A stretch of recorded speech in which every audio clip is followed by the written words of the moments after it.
नमस्कार दोस्तों, मैं डॉक्टर PM त्रिपाठी, डायरेक्टर वैद ICS लखनऊ। आज आपके सामने मुखातिब हूँ जो यूपी पब्लिक सर्विस कमीशन ने अपना नया मेन एग्ज़ाम का सिलेबस जारी किया है और उसमें ऑप्शनल सब्जेक्ट्स की जगह दो paper 5th and paper 6th UP special के बारे में जोड़ा गया है।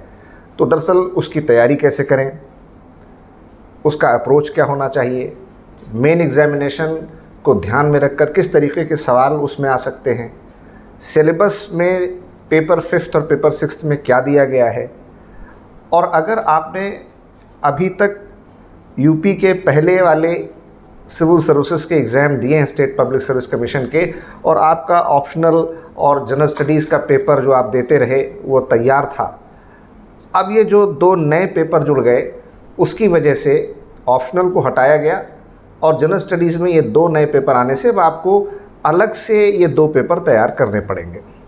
हालांकि बहुत सारी चीज़ें इसमें जनरल स्टडीज़ के पेपर में पहले भी थीं, लेकिन अब ज़्यादा यूपी स्पेसिफिक है और इस तरीके से आपको यूपी को ध्यान में रखकर, उत्तर प्रदेश को ध्यान में रखकर कुछ अलग से विशेष तैयारी करनी होगी। वो तैयारी कैसे हो, क्या क्या आपके रिसोर्सेज होने चाहिए, रेफरेंसेस होने चाहिए, किस तरीके के सवाल आ सकते हैं, और अगर आप जनरल स्टडीज़ के बाकी पेपर्स तैयार कर चुके हैं और सिर्फ इन्हीं दो पेपर्स के लिए आपको तैयारी करनी है, तो आप हमारा ये जो स्पेशल यूपी स्पेशल का क्लास है इसको आप एक्सक्लूसिवली ज्वाइन कर सकते हैं और ख़ाली ये दो पेपर आप तैयार कर सकते हैं, जिसमें answer writing, question answer session और पूरा सिलेबस हमारी जो टीम है वो आपके साथ मिल करके उसको तैयार करेंगे। सबसे पहले जानते हैं कि ये सिलेबस में पेपर 5 और पेपर 6 में क्या जोड़ा गया है। तो अगर आप देखें तो पेपर 5 में टोटल 22 टॉपिक्स 22 विषय और पेपर 6 में 23 टॉपिक्स यानी 23 विषय हैं। कुल मिलाकर के पेपर 5 और पेपर 6 में 45 एरियाज़ 45 टॉपिक्स 45 विषयों को कवर किया गया है। अगर उनका ब्रैकेट समझने की कोशिश करें तो पेपर 5 में जो शुरू की 5 यूनिट हैं वो हिस्ट्री, इतिहास से संबंधित हैं। उसके बाद जो टॉपिक नंबर 6 से टॉपिक नंबर 11 तक यानी विषय संख्या 6 से विषय संख्या 11 तक ये पॉलिटी, कॉन्स्टिट्यूशन एंड गवर्नेंस, संविधान, राज्य व्यवस्था और अभिशासन से जुड़ी हुई हैं। उसके बाद टॉपिक नंबर 12 से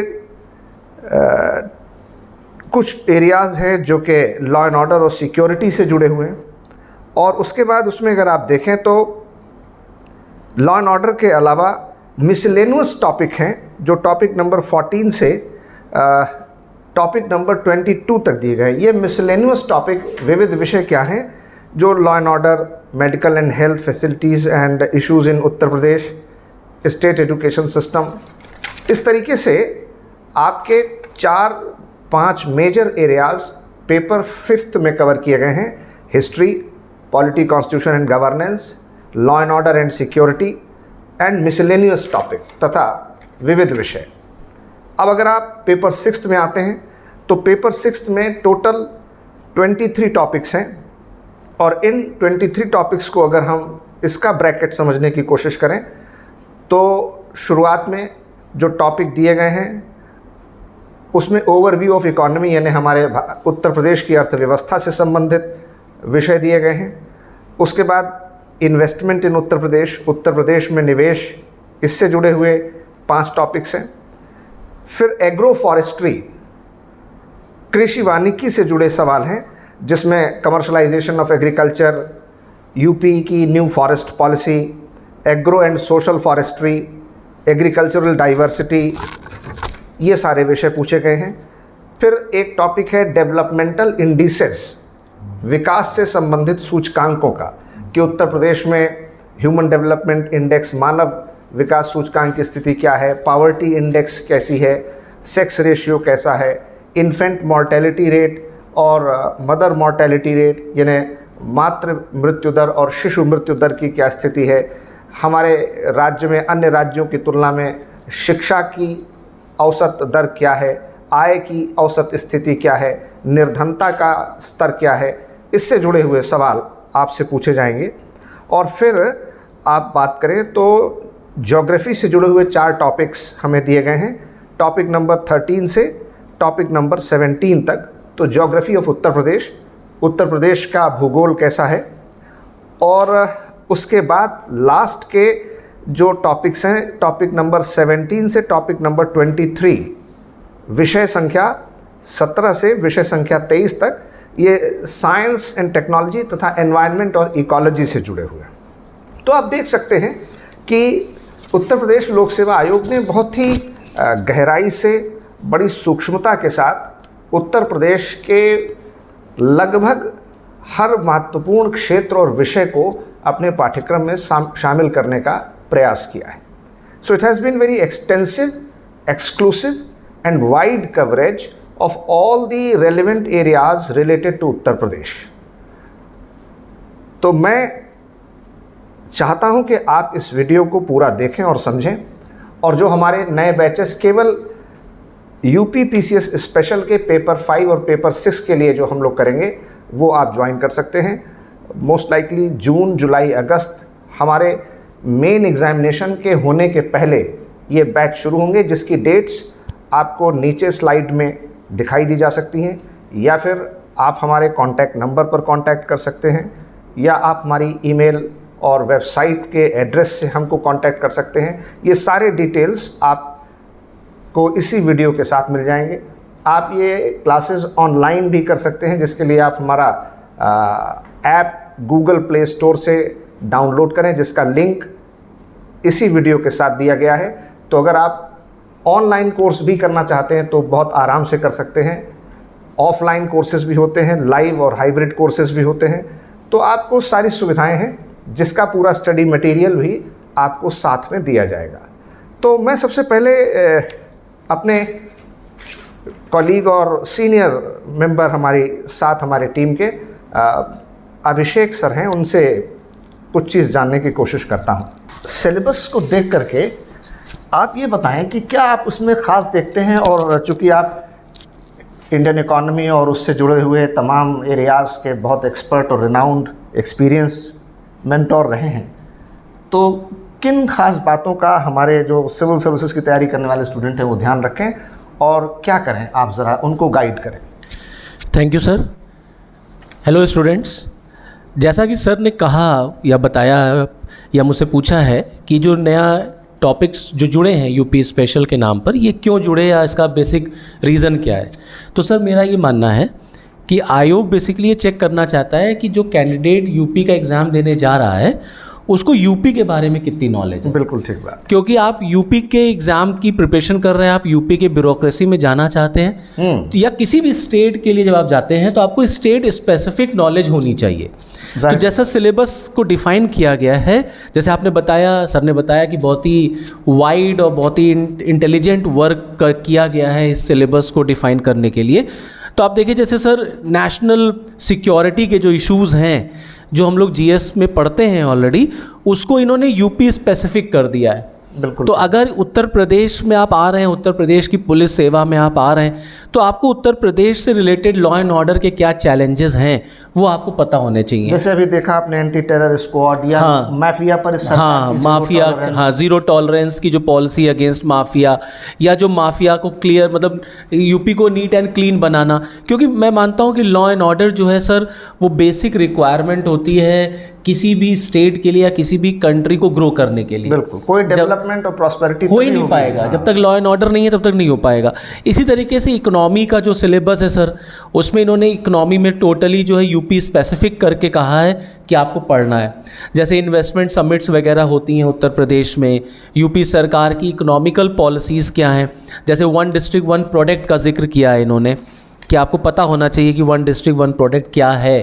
तो मतलब यूपी के बारे में अगर कैंडिडेट जानेगा तभी वो यूपी की ब्यूरोक्रेसी में अच्छा रोल निभा पाएगा, अच्छा फंक्शन कर पाएगा। मेरा ये पर्सनली मानना है, इसीलिए यूपी पर ज़्यादा फोकस किया गया है। बिल्कुल ठीक कह रहे हैं आप। अब मैं अपने दूसरे साथी और जो कि बहुत ही रिनाउंड और रिस्पेक्टेड एक्सपर्ट हैं हमारे जनरल स्टडीज़ के एरिया में, और जनरल स्टडीज़ में मैं समझता हूँ यूपी के इन दोनों पेपर में सबसे ज़्यादा कवरेज कोर्स का जिनको करना है वो हमारे दीपक सर हैं। जैसे कि हिस्ट्री है, कल्चर है, आर्किटेक्चर है यूपी का, ज्योग्राफी है और तमाम और ऐसे एरियाज़ जो हमारे सिलेबस में दिए गए हैं।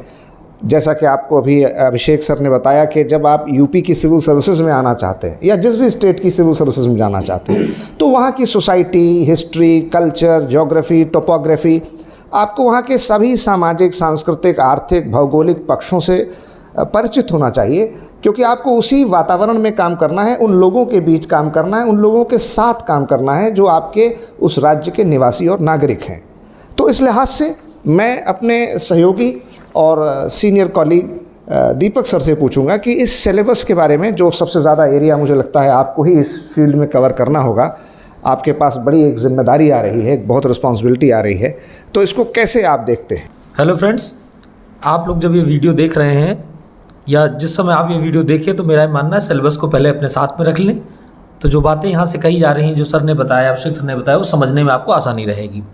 अच्छा, कुछ भ्रांतियां हैं सर, पहले मैं उन पर डिस्कस कर लूँ आपके साथ, क्योंकि स्टूडेंट्स के बीच में जो है भ्रांतियां ये है कि जनरली लोग कह रहे हैं कि प्रीलिम्स का ही तो सिलेबस है, और प्रीलिम्स में हमने आर्ट एंड कल्चर को भी पढ़ा हुआ है, यूपी की इकॉनमी को भी पढ़ा हुआ है, लिटरेचर वगैरह भी पढ़ा हुआ है, तो उसमें कुछ बहुत ज़्यादा नहीं आपको करना है। तो मुझे ये लगता है कि इस तरीके, और फिर ये भी लोग अपना जो है एक्सपर्टीज दे रहे हैं कि कुछ एक पार्ट जोड़ा गया है एक्स्ट्रा, उसको आप पढ़ लीजिए और जाकर के पेपर देके चले आइए, उसमें कोई बहुत ज़्यादा नहीं है। तो अगर आप सिलेबस को थॉरोली स्टडी नहीं कर रहे हैं, किसी की बात सुन करके, और आप उस पर अपना जो ओपिनियन तय कर रहे हैं, तो निश्चित तौर पर आपको इसका नुकसान होने जा रहा है। क्योंकि सर जैसे मैं सिलेबस की बात करूं कि हिस्ट्री, आर्ट एंड कल्चर वाले पोर्शन में अभी तक क्या था कि फैक्चुअल क्वेश्चन पूछ लेते थे, वो कोई फेयर हुआ कहाँ हुआ, कोई फेस्टिवल हुआ, कोई डांस ही है तो वो कहाँ का है। अब अगर वो क्वेश्चन को मेंस के पॉइंट ऑफ व्यू से आपसे लिखने के लिए कहते हैं और चरकुला ही डांस है, सपोज कर लेते हैं नृत्य है, उसके बारे में पूछते हैं, तो आपको उसकी डिटेल मालूम होनी चाहिए। कब से वो शुरू हुआ, क्यों शुरू हुआ, उस पर्टिकुलर रीजन में ही क्यों होता है, तो वहाँ के बारे में, अब वहाँ की भौगोलिक पृष्ठभूमि भी हो सकता है उससे रिलेटेड हो, जुड़ी हुई हो, वो कोई ट्राइबल ग्रुप का डांस हो, तो ये तमाम सारी बातें इन डेप्थ आपको जा करके जाननी होंगी। वरना वहाँ पर अगर उन्होंने दे दिया कि आपको चरकुला डांस, इस पर आपको एक आर्टिकल लिखना है, एक लेख लिखना है, तो आप कहाँ से लिखोगे जा करके? आप ये 2-3 फैक्ट्स तो लिख पाओगे, यहाँ होता है, इस क्षेत्र में होता है, ये होता है, तो उससे आप कभी मेंस में अच्छा स्कोर नहीं कर पाओगे। और एक मजे की बात सर ये भी है कि मैं जब ये आया सिलेबस, तो एज अ एस्पिरेंट मैंने भी सर्च करने की कोशिश की, भाई स्टूडेंट्स से के बीच में ही जो है हम लोग रहते हैं, तो हमने कहा कि देखिए जरा स्टडी मटेरियल इसका क्या है। तो सर मजे की बात ये है कि कोई भी स्टडी मटेरियल ऐसा नहीं है जो मेंस के सिलेबस को कंप्लीट कवर कर रहा हो, और जिस डेप्थ में आयोग ने सिलेबस को बनाया उस डेप्थ में कवर कर रहा हो। तो ये कुछ बुक्स मार्केट में आ गई हैं, और अगर उनके आधार पर आपको लगता है कि आप तैयार कर ले जाएंगे तो मुझे बिल्कुल नहीं हो पाएगा, पॉसिबल नहीं होगा उनके लिए। अब जैसे सर मान लीजिए अभी तक वो पूछते थे कि इम्पैक्ट क्या रहा या रोल क्या रहा 1857 के विद्रोह में, ठीक है, एक्सपेंशन विद्रोह का कैसे हुआ, कॉजेज की बात आपसे कर लेते हैं। अब वो पूछ सकते हैं कि 1857 के रिवोल्ट में जो यूपी में, खासतौर पर अवध में जो रिवोल्ट हुआ, अवध के रिवोल्ट का इम्पैक्ट क्या पड़ा। बिल्कुल। अब इतना स्पेसिफिक होकर के अगर वो क्वेश्चन पूछेंगे तो आपको हेड टू टो सारी डिटेल आपको मालूम होनी चाहिए। तो जो सुपरफिशियल प्रीलिम्स में काम आपका चल जाता था वो अब चलने का बिल्कुल नहीं है। और यहाँ पर सर देखिए, मैं इसके दूसरी यूनिट में, फिर दूसरी बात ये भी है कि प्रीलिम्स में यूपी स्पेसिफिक 5, 7, 7, 8, 9 सवाल आते थे। इसमें तो 2 पेपर है, 2 पेपर है, और उसको आपने बताया, हाँ 45 यूनिट्स हैं दोनों में मिला करके, और उसमें आपको फुल लेंथ क्वेश्चन अगर आता है या वर्ड लिमिट दी रहती है तो शब्द सीमा, समय सीमा में लिखना होगा। ये आसान काम नहीं है, कम नहीं है, हाँ कम नहीं है। ये आप ये समझ लीजिए ज़्यादा लेंदी हो रहा है। मेरे को लगता है कि एक नया ऑप्शनल ही है जिसका नाम है यूपी स्पेशल, और ये कंपलसरी है सबके लिए, ऑप्शनल ना हो करके। लेकिन ऑप्शनल जितना ही इसका वेटेज है और वैल्यू है। बिल्कुल सर। अब इसमें एक टॉपिक ऐसा दिया, वो अपने आप में ही एक विषय है sir, eminent freedom fighters and personalities of UP. बताइए। अब ये टॉपिक है, अब आप सोचिए कि सैकड़ों पर्सनैलिटीज हैं, उनमें चुनना, उनके बारे में समझना कि आप 100 वर्ड 150 वर्ड्स तक लिख सकें, तो मुझे लगता है कि ये बहुत आसान होने नहीं जा रहा है, और जिन लोगों को ये लगता है कि प्रीलिम्स से कवर करेंगे, मैं बार बार ये बात कर रहा हूँ, क्योंकि ऐसा र्यूमर मैंने बहुत सुना हुआ है कि प्रीलिम्स में पढ़ लिया, उसी से मेंस आपका कवर है, कुछ एक टॉपिक पढ़ने हैं, तो वो मुझे नहीं लगता कि सर बिल्कुल सही जा रहा है। प्रीलिम्स में तो हम लोग eminent freedom fighter of UP ऐसे पढ़ते भी नहीं है। नहीं पढ़ते, स्पेसिफिक नहीं पढ़ते। अभी प्रीलिम्स उन्होंने एक क्वेश्चन पूछा है लास्ट ईयर, यूपी नहीं पूछ लिया था, कि उन्होंने पूछा था कि कांग्रेस की जो सबमिट हुई थी वो यूपी में कितने प्लेसेस पर हुई थी। तो अब इस तरीके के क्वेश्चन फैक्चुअल पूछ ले जाते हैं, आप कैलकुलेट भी कर लेते हैं भाई ये सेशन हुए थे, इन जगहों पर हुए, लेकिन यहाँ पर ऐसा नहीं है सर। वहाँ पर रोल, इम्पैक्ट, इन्फ्लुएंस क्या रहा, उनका प्रभाव कैसा, तो वो सारी चीजें आपको बतानी पड़ेगी। वाकई सर ऑप्शन से ज्यादा मुझे लग रहा है कि लेंदी है सिलेबस, रिस्पॉन्सिबिलिटी बढ़ गई है। अच्छा, तो अभिषेक, जो आपका एरिया होगा जिसको आप पढ़ाएंगे, उसमें आपकी क्या टीचिंग मेथोडोलॉजी रहेगी, आपके रिसोर्सेज क्या होंगे, सब्जेक्ट्स आप कैसे कवर करेंगे, कोई किताब, कोई वेबसाइट, कुछ सोर्सेज आप रेकमेंड करना चाहें कि बच्चे अगर अपने से अभी तैयारी शुरू करना चाहें तो कर सकते हैं, वरना वो हम लोग का बैच तो ज्वाइन करिए। सर मेरा ये कहना मानना है, जैसे अब ये इंटरनल सिक्योरिटी का इशू है या इकोनॉमी का इशू है, जैसा दीपक सर ने कहा, कोई स्पेसिफिक बुक से सर नहीं हो पाएगा। जैसा इन्होंने सिलेबस दे रखा है, linkage between development and spread of extremism, अब इसके लिए आपको न्यूज़पेपर रेगुलरली, यूपी स्पेसिफिक कोई रीजनल न्यूज़पेपर, यूपी गवर्नमेंट के क्या इश्यूज़ रहे हैं, क्या उनकी पॉलिसी रही है, इंटरनल सिक्योरिटी जैसे मनी लॉन्ड्रिंग का आ गया, साइबर सिक्योरिटी का आ गया, तभी आप कर पाएंगे। और सही गाइडेंस मिल जाएगी तो फिर सही है, जिसमें हम लोग हैं ही हैं तैयार बच्चों को सही गाइड करने के लिए। आपको क्या लगता है आपकी टीचिंग मेथोडोलॉजी क्या होगी और आप कैसे अपने सब्जेक्ट एरियाज़ को कवर करेंगे? क्या आपके रिसोर्सेज और रेफरेंस बुक होंगी? चूँकि लंबे समय से सर मैं प्रीलिम्स में यूपी स्पेसिफिक कवर करता रहा हूँ, लगभग सारे टॉपिक में प्रीलिम्स में पढ़ाता रहा हूँ, तो मेरे पास एक बेहतर आइडिया ये है कि प्रीलिम्स में किस लेवल तक के क्वेश्चन पूछे जाते हैं। अब जो, और मैंने जैसे ही सिलेबस आया, आपसे मेरी बातचीत हुई थी, तो उसके बाद मैंने इस पर काम करना शुरू भी कर दिया था। एक रिसर्च वर्क मैंने इस पर कर लिया है और इस पर मैटर में तैयार कर रहा हूँ। तो मेरा जो तरीका है उसमें सर, कि जो भी सिलेबस है आपका, सिलेबस को बेस से उठा करके, उसके फंडामेंटल से लेकर के और करंट तक अगर उसे आप जोड़ सकते हैं तो आपको जोड़ने की जरूरत है। जैसे एक टॉपिक उन्होंने जुड़ा हुआ है sir, tourism in UP, issues and prospect sir. तो अब ये टॉपिक अगर आप देखें तो ये टॉपिक बहुत ज़्यादा करंट से रिलेटेड टॉपिक है, क्योंकि इस समय जो है यूपी में लगातार रिलीजियस प्लेसेस को जो है टूरिज्म सेंटर के रूप में डेवलप करने का प्रयास किया जा रहा है, और जो छोटे छोटे जो सेंटर्स हैं उनको डेवलप किया जा रहा है। तो ऐसे में तीर्थाटन के माध्यम से पर्यटन को प्रमोट करने की बात की जा रही है, जो कि एक इंडस्ट्री या उद्योग, जैसे कि एक इंडस्ट्री, काशी, अयोध्या, मथुरा, ठीक है, ये बड़े सेंटर्स हैं सर। नैमिषारण्य जैसा छोटा सीतापुर, वहां पर भी इसको प्रमोट किया जा रहा है, और छोटी छोटी साइट्स को भी देखा जा रहा है कि अगर कोई जाता है, पर्यटक आता है, तो लखनऊ और उसके आसपास के जिलों में वो सारी चीज़ों को कवर करे, जिससे ज़्यादा दिन वो स्टे करेगा, और करेगा तो इंडस्ट्री जो है हॉस्पिटैलिटी वगैरह इसको प्रमोट करेगा वो। तो इस तरीके की चीज़ों में हमें बहुत ज़्यादा करंट की चीज़ों को जोड़ना पड़ेगा। तो इसमें यूपी गवर्नमेंट की वेबसाइट्स जो है वहाँ से हमें मैटर और डेटा लेना पड़ेगा। अगर कोई चाहता है पढ़ना अपने आप से, तो यूपी ईयरबुक जो आती है वो हमारी इसमें हेल्प करेगी। साथ का साथ सर, यूपी के जो रीजनल हमारा आर्ट एंड कल्चर को जो कवर करने का एरिया है, उसमें मैंने देखा कि रीजनल जो कल्चर दिया हुआ है, यूपी का स्पेसिफिक लिखा है कुछ जो राइटर्स ने, वहाँ से अगर आप उसको पढ़ने की कोशिश करेंगे तो ही जा करके आप उसको बेहतर कवर कर पाएंगे। बिल्कुल ठीक कह रहे हैं। मेरा ये मानना है कि हम लोगों को, जो हमारे स्टूडेंट्स तैयारी कर रहे हैं और जो हमारी टीम आपको इसको पढ़ाने के लिए रिसर्च कर रही है, कंटेंट डेवलपमेंट R&D का काम किया जा रहा है, तो मेरा सुझाव ये है कि आप लोगों को और हमारी पूरी टीम को इस एरिया को पढ़ने और समझने के लिए कुछ बुनियादी बातों पर ध्यान देने की आवश्यकता है। पहली बात, यूपी गवर्नमेंट की वेबसाइट पर जाएं और देखें कि सरकार ने हाल के दिनों में कौन कौन सी बड़ी और महत्वपूर्ण योजनाओं की घोषणा की है और उनको क्रियान्वयन की स्थिति तक पहुंचा दिया है। दूसरा, सरकार ने उत्तर प्रदेश में एक्सप्रेसवे, नए एयरपोर्ट्स और ऐसे इंफ्रास्ट्रक्चरल डेवलपमेंट के लिए क्या क्या काम किए हैं।